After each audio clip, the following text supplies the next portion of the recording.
What if we took something super simple like a mug hugger and paired that with something more sophisticated like filigree? What would you end up with? What would you get? That's coming up. Hello everyone, my name is Daniel Reese. This is Weaver Leather Supply. Today, we're going to be taking a tooling project with filigree and pairing that with one of the most basic projects you can do, and that's a mug hugger. In fact, mug huggers are one of the they are the first thing that I ever did in leathercraft.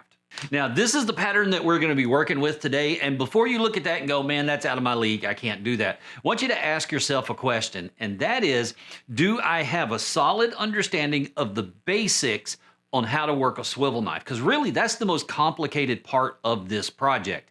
If you can run a swivel knife, you know how to cut through the leather 1/3 of the way like you're supposed to, and you can control it on some gentle slopes, then this is a project that's most likely within your wheelhouse and within your abilities and your skill set. Worst case scenario, you get through it and you're unhappy with it and it doesn't look very good in your opinion, and you used it as a learning experience. You identified some areas that you need to work on, and that's still a win.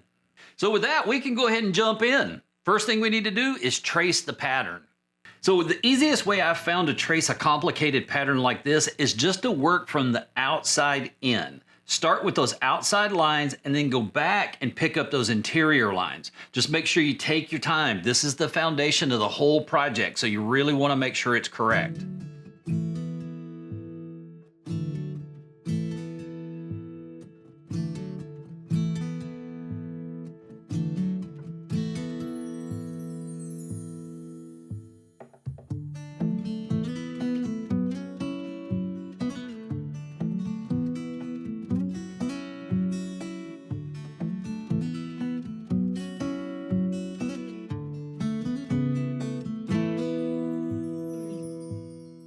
Once we've got it traced onto the tracing paper, we can go back and case our leather. Then we just want to let it rest until it's ready to tool. Now, how do you know if it's ready to tool or not? Well, we've got an entire video that we did not long ago that talks about how to case your project, how to know when it's ready to tool. So we'll put a link in the description for that so it's easy to find. Once the leather has rested and it's ready to start working with, we can go ahead and trace the pattern from the tracing paper onto the leather. And again, we've got a video to show you how to do that. Now, one of the things I want to point out here is that my leather is bigger than my pattern. And the reason for that is it gives me the opportunity to tape down my pattern without having to worry about leaving a mark on the front of the leather.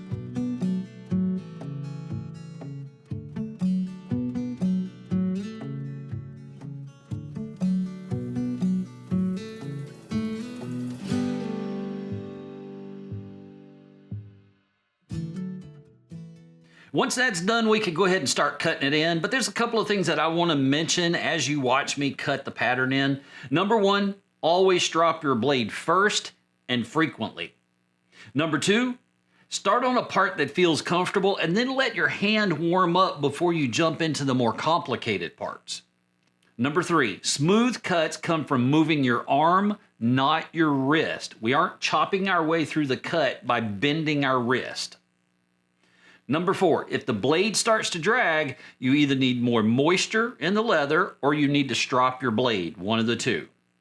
Number five, turn the project as much as you need to so that you get those nice smooth curves. And number six, keep looking back at your reference picture to make sure you're cutting it in correctly.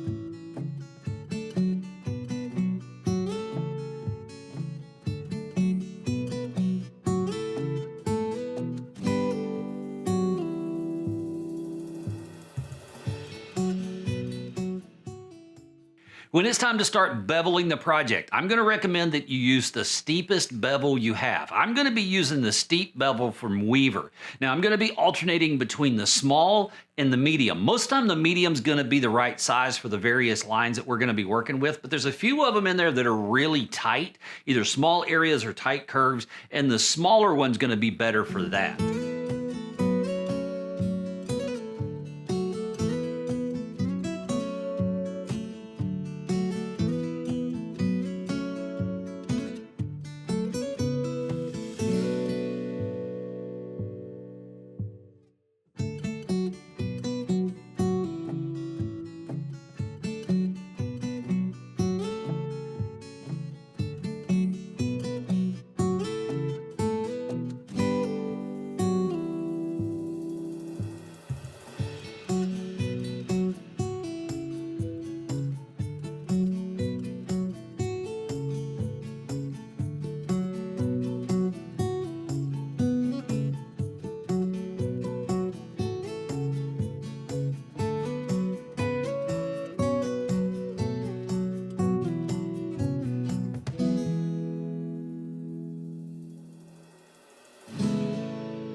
Let's go ahead and grab our blade and cut out the overall pattern for the mug hugger.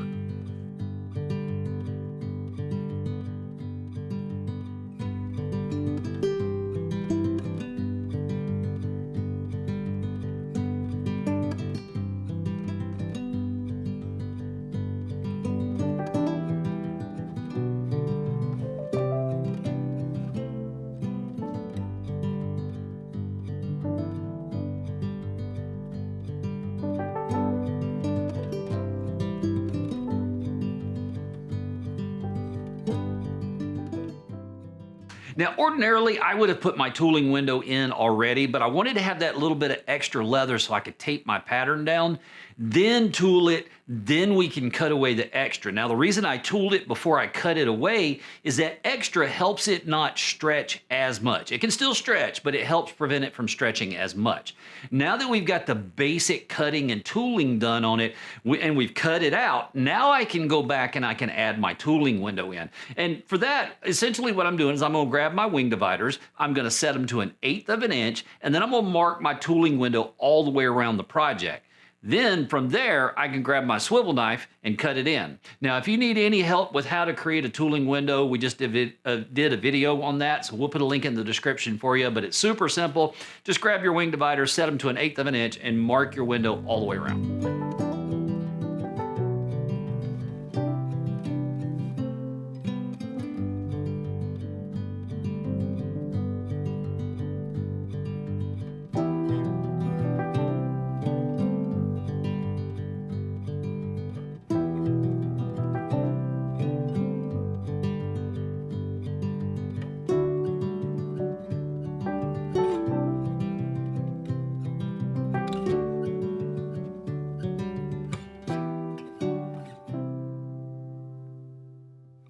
So at this point, we got a decision to make. We can either go in with a bevel and bevel all the way around that tooling window and not touch the rest of the background, just leave it as is, or we can go in with a backgrounder and background, add texture to the background and compress it. That's going to give us more definition between the tooled portion and the background. Third option would be that you could do both, but a lot of times I find if you're going to compress that background anyway, there's no real reason to bevel the tooling window, although it can look good. For this particular project, I'm just going to be going for option 2, which means we're just going to compress the background, and I'm going to be using this backgrounder right here. This background tool is one of my favorites. It doesn't take a lot of pressure to get the texture, so you really don't want to overdo it. And essentially it works like a bevel. Just walk it along the background, make sure to overlap it as much as possible, consistent pressure on the strikes, overlap it, and you should get a pretty nice texture on the background.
So once again, we're at a point in the project where we've got a decision to make. We can either treat the filigree like a floral design, where we go in, we bevel everything with a beveler, we go in with a pear shader, a leaf liner, and all the different floral stamping tools that we would traditionally use.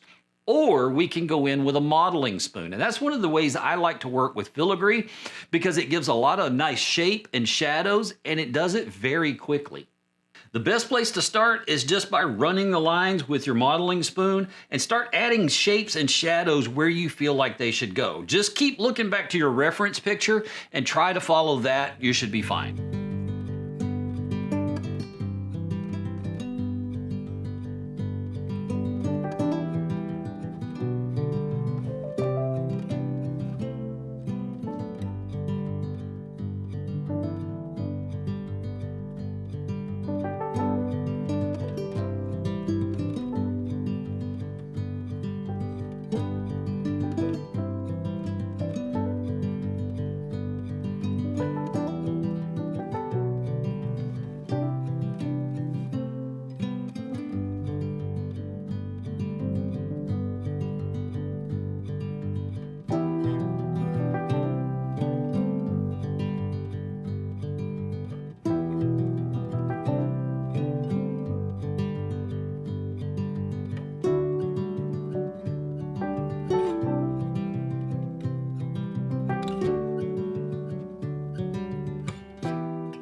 So now I'd like to add a little bit more texture to the inside of the filigree work. And to do that, I'm going to be grabbing my leaf liner. This is the same thing that we would use on the stem of a feather, stem of a leaf. I know it's not called a stem in a feather, but you know what I mean. So inside a feather, on a leaf, or anything like that, to get those really fine, consistent lines. And I'm going to be using that on some of the longer lines within the filigree work. Now, there's a little bit of a trick to using this. It's not hard to use at all, but if this is the foot of your leaf liner and this is the handle, you don't want to just use it flat like that. If this is the line we're running over here, we want to angle it a little bit so that those lines fade as they go out. You want them to fade as they go to the outside of whatever design you're working with. More pronounced on the inside, fade as they go out.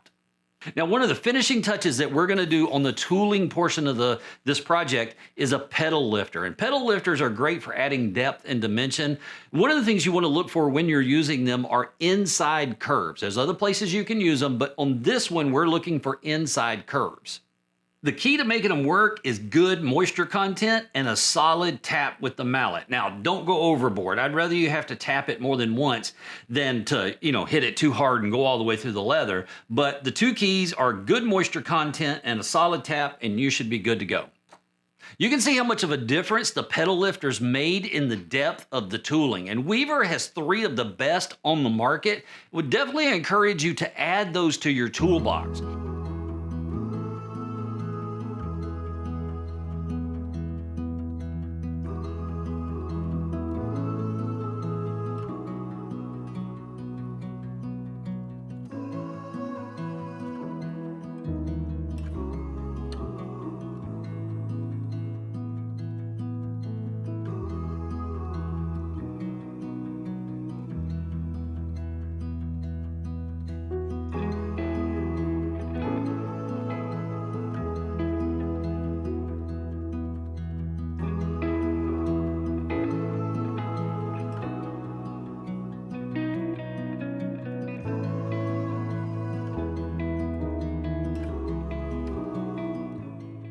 Now that we've got that done, we can grab our edge bevel and bevel the top and bottom of the mug hugger.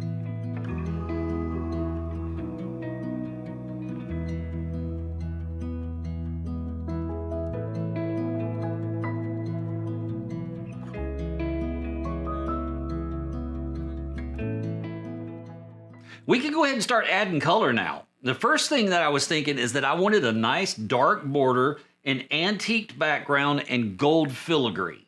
So I've got Beveling's Pro Dye in chocolate in the marker, and I'm just gonna work my way around the edge and make sure to keep it on the border and not get it on the background.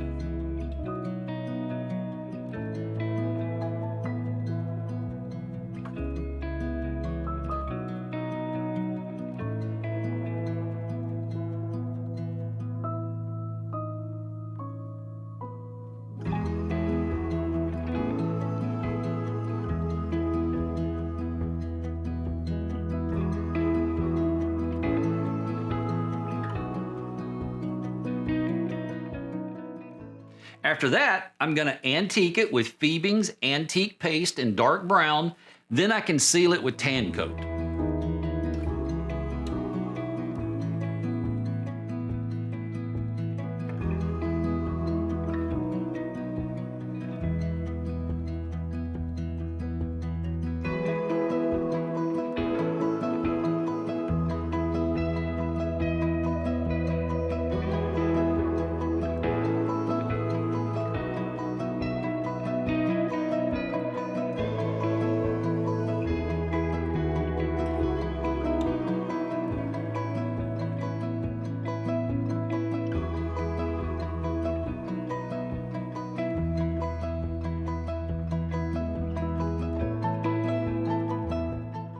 I really like the idea of the filigree having a gold sheen to it, especially against that darker brown. So I grabbed Angelus Gold and dry brushed it on. Now, if you're not familiar with dry brushing, basically you get a small amount of paint in the brush, wipe most of it out, then run the brush across the grain, across the tooling.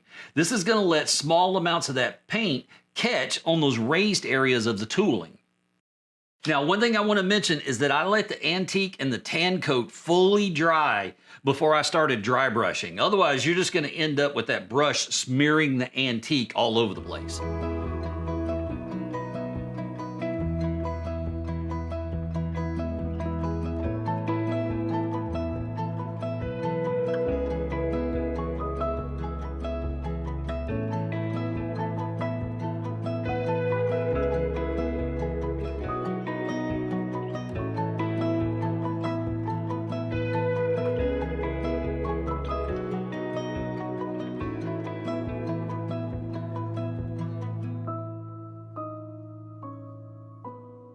So at this point, we could totally slap a handle on it and call it done, but I'm not exactly in love with the colors that we've got going.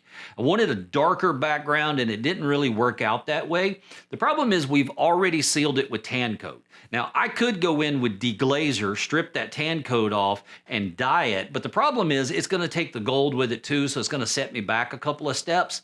The thing I've learned is that sometimes tan coat will let you dye through the sealer, and essentially it doesn't fully resist the dye. So I decided I was going to test it on one of the areas that was going to be hidden by the overlap, and sure enough, this project's going to let me dye it even though we've already sealed it. So I just went back with Beveling's dark brown dye and dyed the entire background. So one thing you might be wondering about is rub off, since we've already sealed it and then we dyed on top of it. Well, we can make sure that there's no problem with that just by going back with a paper towel and buffing the top of it until we don't have any more rub off.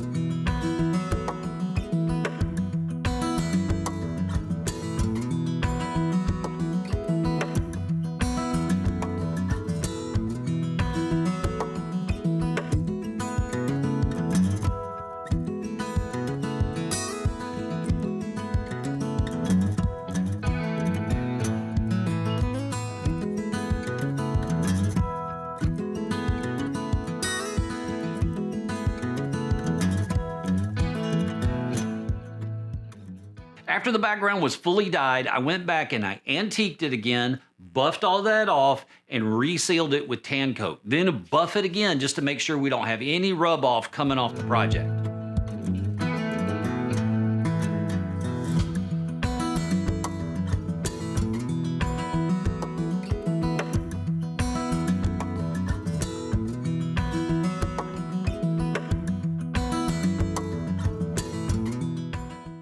So it's time to punch the holes in the project, but there's one thing that I want to mention before we do, and that is this is one of those areas that if I went back and I did it again, then this is something I would do differently. The pattern that we're using for the mug hugger is one that I drew up years ago. I mean the overall shape of it. We just added the filigree to the inside of it.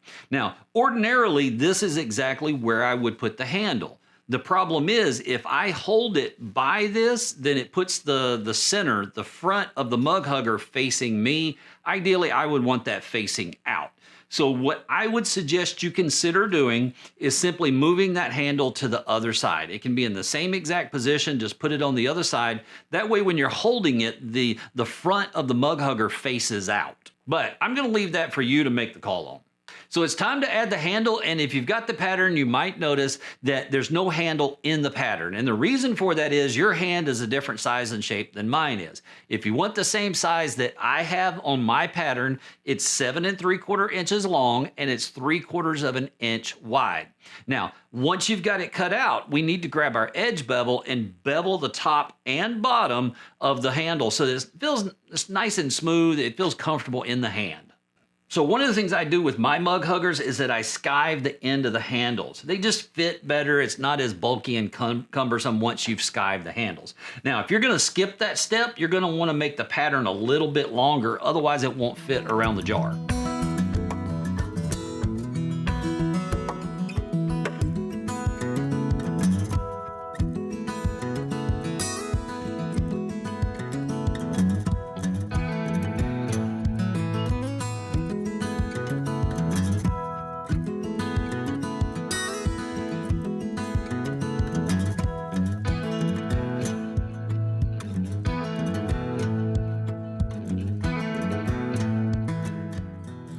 Once I've got the edges of the handle beveled, I'm gonna grab some Toco Pro, which is new from Weaver, and I'm gonna burnish the edges and the top and back and slick it down. This is essentially gonna seal it for us and give it a nice, slick, smooth, comfortable feel.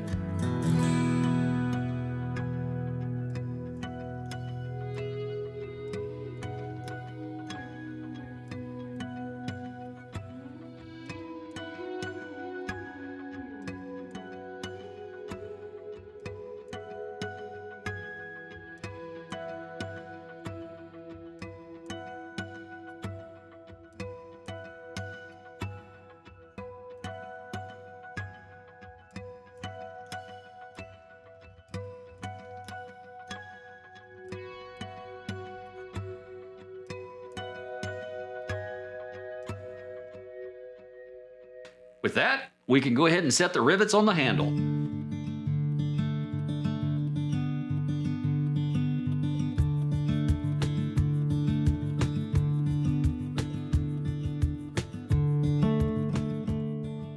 So with that, we can go ahead and add the final rivet. But when you look at the pattern, you'll notice that curved end, it has a spot for a hole, but the square end doesn't. And the reason I did that is I don't know what leather, what weight you're working with. I made it with a 5 ounce. You could be working with a leather that's labeled a 5 ounce, but in reality, it's a 4 or maybe it's a 6. So that's gonna throw that off. The reason that's so important, when we put something hot in this jar, the leather's gonna relax. And if this leather is not just super tight on the jar, when it relaxes and you go to pick it up, it could literally slide right off the top. So when you fit that hole, this thing needs to fit to the point where it almost won't go on the jar. It needs to be that tight. Now, how do we figure out where the hole goes? Well, the easiest way I found to do it is to go ahead and wrap it around the jar, take our awl and mark the hole. Then when we take it back off, we're gonna take that mark and move it in the direction that would cause the wrap to tighten up. We can move it a 1/16 of an inch or an 1/8 of an inch, whatever measurement it is that you need to move it to ensure that this leather on the jar is just skin tight on there. Because if it relaxes, because it's going to when we put heat on it, but if it relaxes too much, that jar could slip right out of there and then you get burned or the jar breaks and bad things can happen. Just make sure that this thing is so tight that it will barely go on the jar. Once you've done that, you can add the final rivet and we're done.